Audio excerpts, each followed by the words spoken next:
Hi everybody, I'm Ryan, that's Icarus, and today we're going to look at the modern metagame over the course of the past week.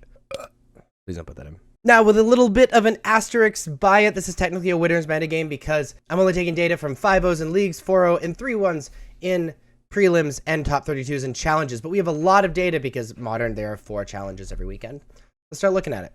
As far as the overall modern metagame, sitting in the #1 slot is Indomitable Creativity. It has sat in the #1 slot for quite a while, and it looks like it's going to be staying there because it is significantly more represented than the second place deck, which is Living End, followed by, it says Rakdos Midrange on the chart. It's actually Rakdos Scam. So let's talk about these 3 decks. The Creativity deck is a really solid mid-range deck, a lot of removal, a lot of counter magic, some planeswalkers. But hidden within this really solid mid-range deck is a 1-card combo in Indomitable Creativity.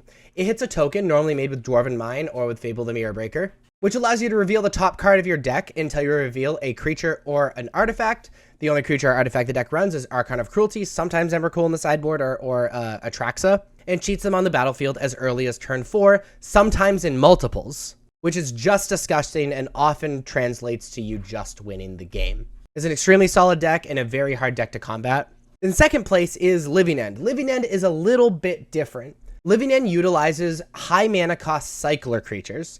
Cycling means that you pay some sort of cost, put the card into your graveyard, and then you get to draw a card. So the goal of Living End is cycle a whole bunch of creatures and then cast a Cascade spell, either Shardless Agent or Violent Outburst. Now what Cascade says is you reveal the top card of your deck until you reveal a non-land card that costs less than the Cascade spell. Now the Cascade spells are all 3 mana, so the only card in your deck that costs less than 3 mana is Living End. Living End technically doesn't have a cost, it only has a suspend cost, which means that its converted mana cost is 0. So when you Cascade into it, you get to cast Living End for free, which essentially means you bring all of your creatures back to the battlefield and all your opponents sacrifice their creatures. All these are super high mana cost, but super low cycling cost creatures that come back, and then you attack like once or twice and you win the game. In third is Rakdos Scam. Rakdos Scam is looking to cheat's a strong word, to scam your opponent out of the game. Sometimes with the Death Touch to Players card in Ragavan, sometimes with Blood Moon, but its best hands involved Grief and an Undying Evil effect, where you get to evoke Grief, look at your opponent's hand, and then in response to the evoke trigger, Undying Evil, it comes back as a 4/3 with Menace, and then you look at your opponent's hand, make him discard a card. So your turn 1, you get to double Thoughtseize your opponent, and now I have a 4/3 with Menace. Do I win?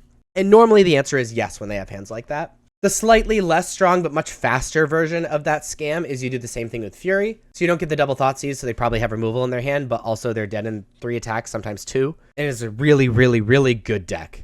So that's the overall metagame. Let's look at the top 8 metagame. There are 4 challenges this past weekend, which means 32 decks made top 8. And this is what the overall metagame looks like. By the way, I made top 4 this past weekend with Indomitable Creativity, so I'm adding a little bit to this data. The top 3 decks in the top 8 metagame are, first place is shared by Murktide and Rakdos Scam, and second place is Living End. We've already talked about Rakdos Scam and Living End, so let's talk about Murktide.